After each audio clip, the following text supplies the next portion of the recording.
Živjo, Ivy here. Welcome back to my channel, and we are setting up for January everything that I was reading, and I was reading a lot. So let's get into it.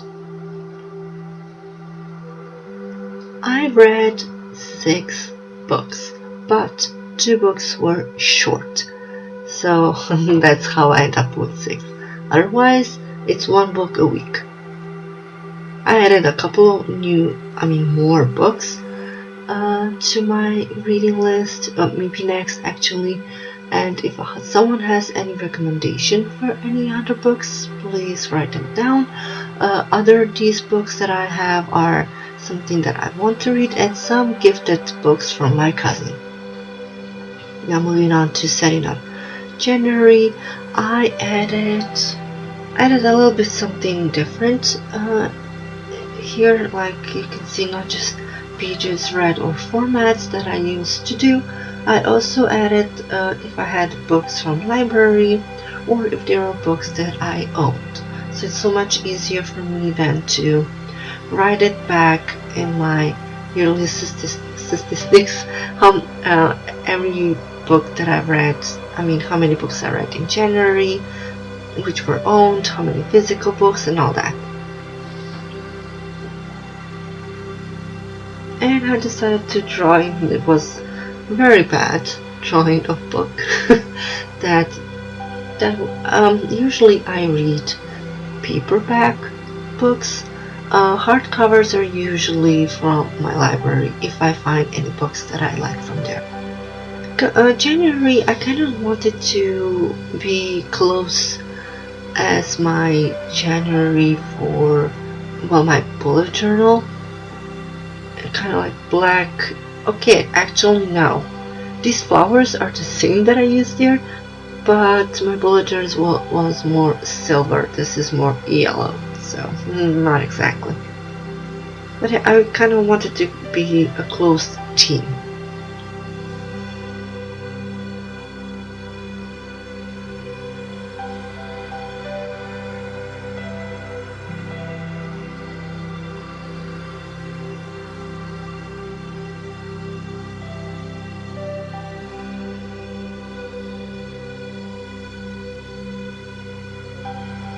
Alright, the first book. The first book that I read in 2025 is GOTHIKANA by Runyx. This is a gothic paranormal romantasy. Its trope is professor-student, but the age gap is not big. It's around 6 years, and our main girl is not some barely legal. She's 21, and I'm really happy to see that. Because, you usually get girls that are barely legal, and this guy is like 30 years old professor. So this is refreshing. I like the start. So our girl Corvina has been homeschooled by her mom. People where they lived thought that her mom was a witch. Now there's mental health running in Corvina's family, which I thought her mom died, but she didn't. I'm not going to spoil it. Go read it. But yeah, she received a letter for the school that she is invited to have basically a diploma or that she finished basically school so that she can find herself a job and whatever. And she went. She took this as an experience because she was always homeschooled. She thought to meet new people, friends, and all that, and that is wonderful. But this place that she goes to school is mysterious, haunted, dark, very dark stuff are happening there. And Corvina is a special girl. She has voices, a specific voice actually in her head, and this voice keeps telling her, it's like her gut that tells you yes or no, run away or stay, or something like that, and she trusts this voice. But sooner, as long as she stays in that place, she hears more voices, and she doesn't like that. The voices are of people that died there, because like I said, this place has a dark history. And now we enter our professor that they're going to be together. I think his name, I hope I'm saying his name right, Bat. He's mysterious. People don't know much about him, but he is very interested in our girl, specifically because she has purple eyes, and he's very drawn towards her. Actually, the attraction is mutual. It's not like they seek each other, but I think he's seeking her more than she is him. It feels like everywhere she goes, he's there. He's close. But yeah, the longer Karina stays, she gets, of course, she's attracted to the professor. They get to know each other, and things happen. You know what I'm talking about? But they, of course, have to do it in secret because it is forbidden for, student-teacher relationship, obviously.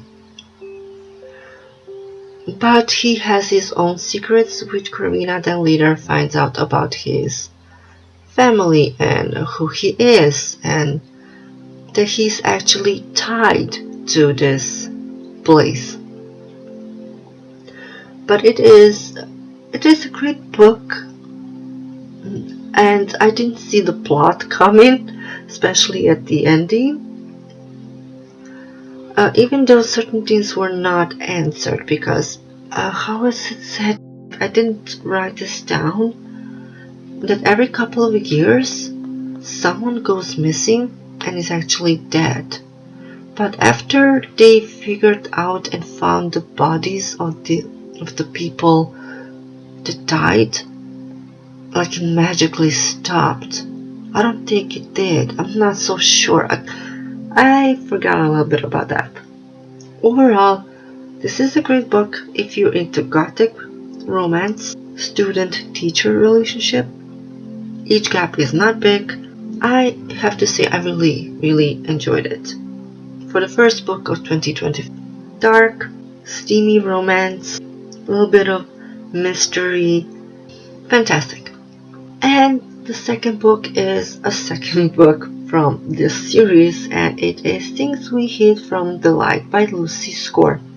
It's a continuing. This story is about Nash and Lena, and honestly, their relationship, their story actually, I don't like this book. I like the first one, Things We Left Behind.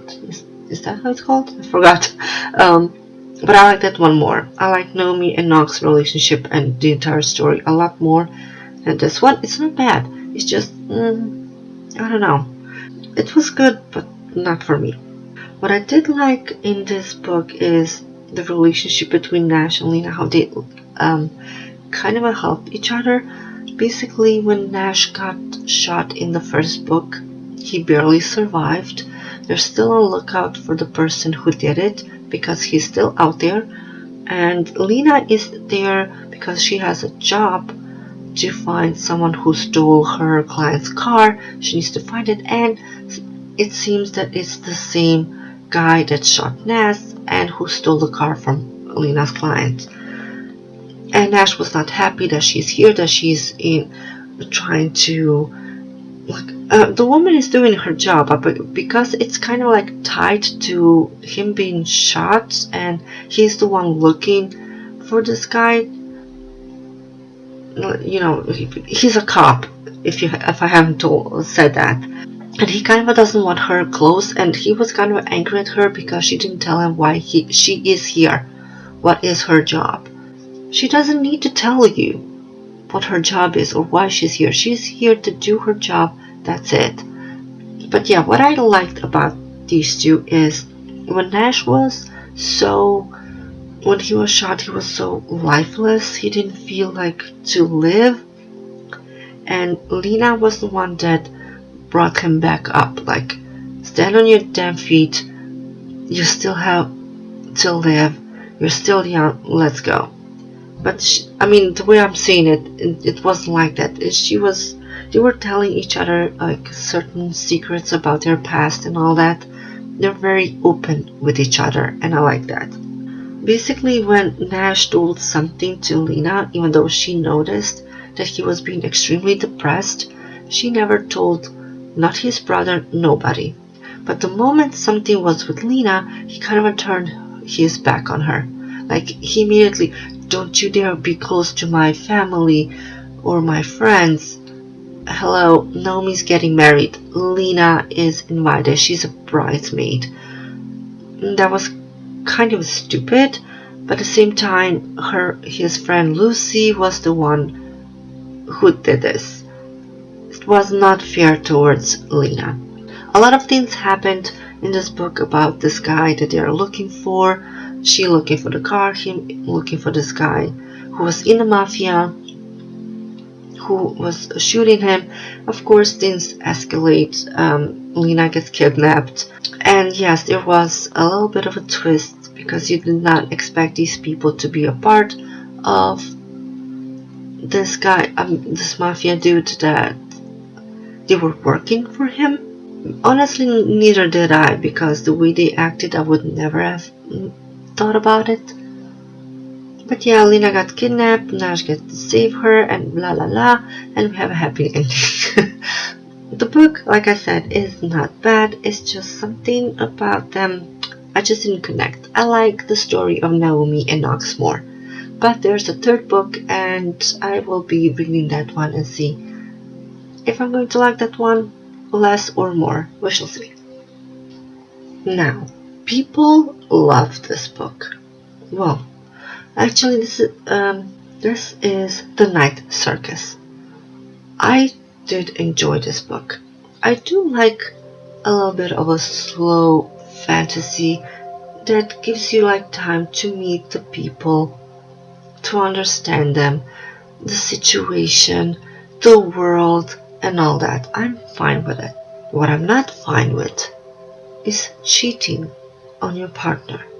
I was not expecting to find that here, but here we go. We have Marco and Celia.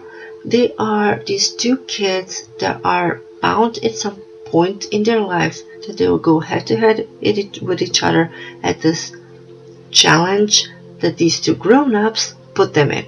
The grown-ups is Alexander, who kind of adopted Marco, and he became his apprentice. He taught Marco everything about magic. Celia, on the other hand, she is the daughter of this amazing magician. He has a circus name, but I'm gonna call him Hector because that's apparently his real name. And basically, he saw that Celia has magical powers, and he put his own daughter in this game. And he called this friend of his, Alexander, let's have our game. You bring a pupil, and they're gonna be in this game, and who will win. And they play this game a lot, these two. And here is the kicker. One of them has to die in order for one to win. And I'm so sick to send your own daughter to this. Hector was horrible. I was so mad how he was treating his daughter. Like, she was crying. He was a freaking bully. He was not a father figure to her at all. At least I didn't feel it. Every time I read something when they were together, it never gave me that father-daughter relationship at all. So when she grew up, she wanted to be a part of the circus. Marco was already there. Actually, I'm kind of jumping. The guy who wanted to make the circus, let's say he was like a CEO, right? Marco kind of worked for him, so Marco was the one in charge of circus. And then came Celia. She wanted to like work in the circus. It was kind of like he's working outside from the circus to have the circus in control, and she was inside the circus. It was a little bit confusing, but I did get it later. But here's the thing. Marco met a girl called Isabel. I think she was 17, 18. I know that she ran away from her family because her family wanted to force her to get married. That was, this was like back in the day. And so Marco and Isabel have been together this whole time. And when Marco met Celia, that he knew immediately that she is his rival, the relationship between Isabel and Marco changed. Even though Isabel herself said to Marco, let me go with the circus, so I will be a connection to you, and I will write everything that has happened in the circus so that Marco would know, because Celia is going to be in the circus while he's outside the circus. You kind of need to read really slowly to understand this. But yeah, Marco then started to kind of like fall in love with Celia, and this is what pisses me off the most. The thing that I said about cheating is, even though Isabel is a tarot card reader, she always got like signs that between her and Marco it's not gonna happen, but she didn't believe it. I guess a little bit is her own fault, just a little bit, but the bigger one is on Marco. I'm so pissed at him. Imagine this, 10 years has passed, they're still kind of like in a relationship, and she overheard Marco tell to his teacher Alexander that he is in love with Celia and what he has done for putting them in a game, and now I think Marco back then didn't know that one of them has to die. But yeah, I think Alexander told him that it's not, that's a bad idea, something like that. Isabel overheard, never confronted Marco, they didn't talk about it. 13 years passed, so altogether, the next 3 years, 13 years altogether, he finally told Isabel that he's in love with Celia.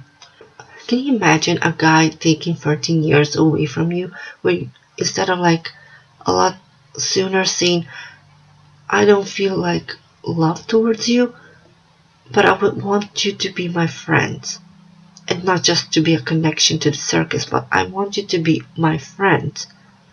I know it would hurt, but it's still better than he cheated.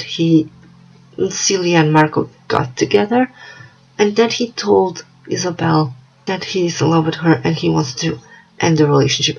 And the kicker is it kicks even more because he never told Isabel all these 13 years that he loved her, ever.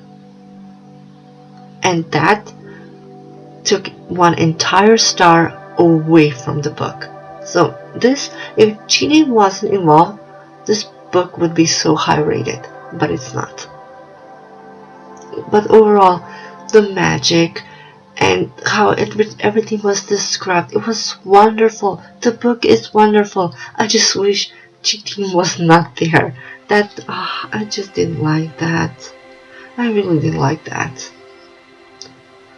But if you can look past cheating trope, I guess, give this book a try. It has wonderful things. It's still a wonderful story. That's all I'm going to say.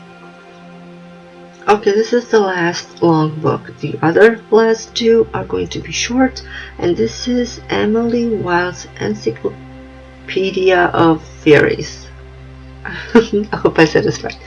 I wanted to read this book. I had it for a while now, and it is also a very cozy, slow fantasy. So our girl Emily is going to this place to, well, she's been going all over the world to write about every different fairy and how they live and what is their culture and all that stuff, the good and the bad, and I guess which one we should stay away from and all that. So yeah, she ends up in this place trying to figure certain things out. But in this place she's staying, it's not, I don't think it's a curse, but every so often a young person goes missing, and fairies apparently like to take a young person, and then if they survive, they're not themselves anymore, because there is one girl that is completely brain damaged by the fairies. I don't know what they did to her. She doesn't talk, she's like lost. She is physically there, but not there, if you understand. And the people in that place really accepted her. Not so good at the start, until Wendell came along, and he is someone who works with her, but he decided to join her on her journey, even though he didn't write her like, hey, I'm coming too. He came like a couple of days later. and they discover things about this place. And she met a very nice fairy. The fairy has been baking her bread, even though Emily first she wasn't thinking like getting involved with people in that city, but then later these people became like important. She gets to know them, and then she kind of wants to help them because she has certain understanding about fairies. And Emily made a huge mistake in awakening a king that has been, I guess, asleep for a really long time. It's like a winter king. Like the prophecy has been fulfilled that a human woman is going to wake him up, and he just took Emily as his bride. Now Wendell came to help her because she no, I'm not gonna tell you that. Read the book. She became important to him, but also the people of that town came to help to get her out of there as well, and to put this king to sleep once more, because he's the king of the winter, and the winters are getting harsh, and people will not be able to survive that. But like I said, this book is slow fantasy. So again, getting to know the characters, the environment, the fairies. So it doesn't just go jump. It goes slow. So if you're not into slow books, maybe this might not be for you. Otherwise, I did enjoy this. And there's another book already out, and the third one is coming out this year. So I'm excited to see what else is happening there. And the relationship between Emily and Wendell. Okay, now I read all 3 books by Freida McFadden. I hope I'm saying the author's name right. It is The Housemaid's Wedding. Now she wrote this book because in the 3rd book, all of a sudden 10 years have passed. Enzo and Millie are married. I hope this wasn't a spoiler if you haven't read. But she wanted to write it before that happened. And I kind of like that she did that, because I like these 2 characters. And since I've read all 3 of the books, I wanted to see how their wedding went. And of course, the day of their wedding didn't just go according to plan, because if you read all the 3 books, something has to happen. When the love of Enzo was questioned in the 3rd book, if he really loves Millie, this book tells you he really cares and loves her. He knew, even though Millie didn't tell him, that there's a guy coming after her, but he could just tell, because he noticed a guy following them wherever they went, and they were getting themselves ready and driving towards this place, this small little chapel, to get married. So yeah, he kind of frightened and beaten the guy, and that just tells you how he's really serious about Millie. The heartbreaking part about this is, if you read the story, even the 1st book, what happened to Millie and how her relationship with her parents went, it really saddens me. Her parents completely gave up on her, and even when she was starting to get married, she still wanted her parents to be a part of it, even though her mom said that they will be there. In the end, they didn't. And that was just, Millie was so ready to give the family a new chance to basically come together, to apologize to everything that happened and start new. But her mom and dad just didn't want it. They just threw her away, and that was so sad. But she is having her own family with Enzo, and I really enjoyed it. I really enjoyed this book, to get to see these characters one more time. So if you did read all 3 of the books and you don't like that jump on the 3rd book, you read this one. It's short. It's like, I read it on ebook. It has very little pages. Okay, my setup for this book is just, none. I didn't put effort to make this page for this book a little bit presentable because the book was fine and not fine. I'm in the middle of it. The book that I'm talking about is Graveyard Shift by M.L. Rio. It's like horror thriller novella. There are a lot of characters here, and every chapter is about a different character. Basically, how many of them are there? 1, 2, 3, 4, 5, I think. They meet in this church or chapel that has been abandoned for years. It has a fence around it, and it says like danger because it's not stable anymore. It's old, but nobody is or wanted to destroy it because of its history or something. Basically, these friends go there for a smoke. They meet every once in a while. They see each other, they chat, and that's it. They go back to their own lives. And in that night, something happens. They meet the previous night there, but there was not a hole there. Who digged the hole? The hole was big. What's going on?